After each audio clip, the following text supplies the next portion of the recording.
Hello, my name's Hector G for UrbanLime.com, and today we're going to be taking a look at the zooZ Power Strip version 2.0.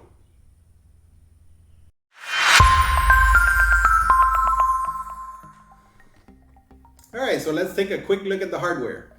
So the zooZ Power Strip comes with an angled plug. This plug allows you to put two of these power strips on one standard outlet, which is kind of nice if you wanted to have control of up to 10 devices. We also noticed that the plug has a flat head on it, which will allow you to put it behind furniture, butt it up against furniture. Moving along, we see that the cord is plenty long. It's 2.5 feet, and the device has a very nice build to it. It resembles that of an iPhone or some Apple product, right?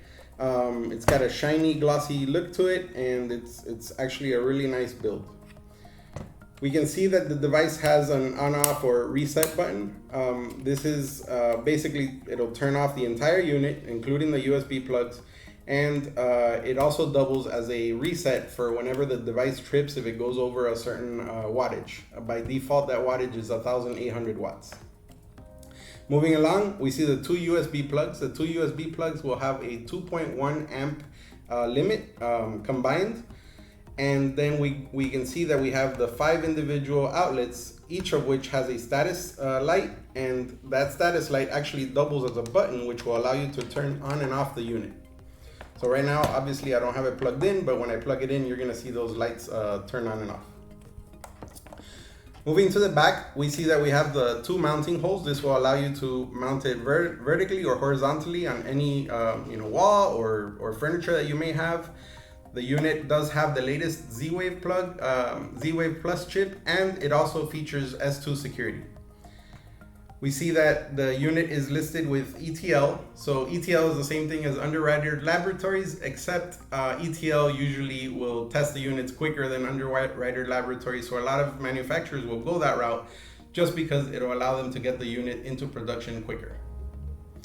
All right, and that pretty much wraps it up for that.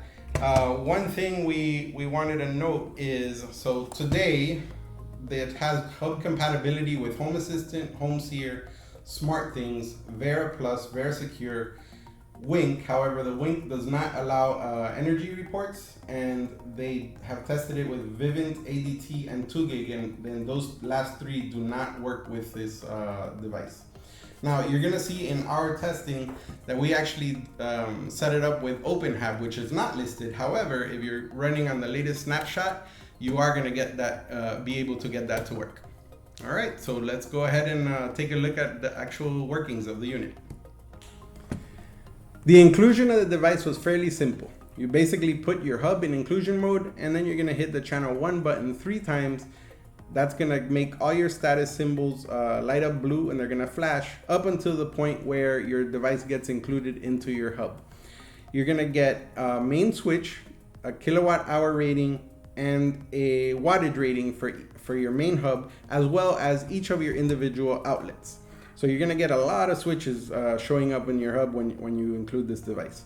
You're also gonna get 2 more USB port switches, but you gotta know that those are not controllable. Those are just there for status. So you're gonna be able to, so we're gonna plug in this tablet that I have here, and you're gonna see that when I do that, you're gonna see that switch turn on. If I go ahead and I move this over to the second one, you're gonna see that the second one will turn on. I'm gonna also go ahead and plug in this lamp here so you guys can see it functioning in totality. So again, as we mentioned earlier, these blue little lights are these buttons are blue little lights that indicate that the device is on or off, and you can go ahead and turn these off. So I'm gonna leave these 2 on because I wanted to show you something. If I go ahead and turn off all the devices, so I'm gonna hit the main power strip button here, you're gonna see that all your devices turned off. I'm sorry, only the 2 that I had on turned off. If I go ahead and turn this back on, I'm expecting those 2 lights to turn on. However, because the device does have a power restoration mode where it will actually keep the status. However, when I do that, I noticed that it actually turns them all on. So I kind of got a little curious on that. And what they were actually talking about was, if I were to turn everything off, let's turn this guy on and turn this guy on. If I kill the power to the device, that's when it does the actual memory. So you're gonna see now only those two are gonna stay on. Same thing happens if you actually lose power in your house. So this is basically killing power to the unit. When you kill the power to the unit here, or you lose power, obviously you're gonna lose power to your USB plugs. However, if you use the main switch, that only works on the 5 outlets. USB plug remains with power, which is a good thing. So as you can see here, the device functions very well. We don't have any issues with the device. We really like its functionality. It's very simple. One thing to note is the device does run a little bit warm to touch. It's not gonna burn you or anything, but it's just on this side over here where the right behind the power strip is, power switches, and basically that is probably where all the circuitry is and why it stays warm. The device is a signal repeater, so you're going to increase your mesh network or improve your mesh network by the addition of this device. And one of the things that we wanted to note was the manufacturer zooZ does indicate that they don't want you to plug in what they call impulse load. So what's an impulse load? It's like your phone charger or something like that, where it doesn't actually draw the same amount of power consistently. And I imagine that would mess up the circuitry in here, which is why they included the 2 USB ports.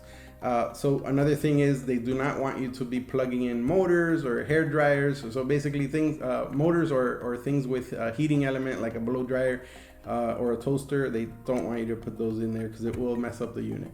So it's a little bit hard to determine exactly what type of devices you can plug into this unit. So zooZ does have a good customer support. We actually use them, and they were very helpful, and they're quick to return your responses. So in that point, on that front, they're really good.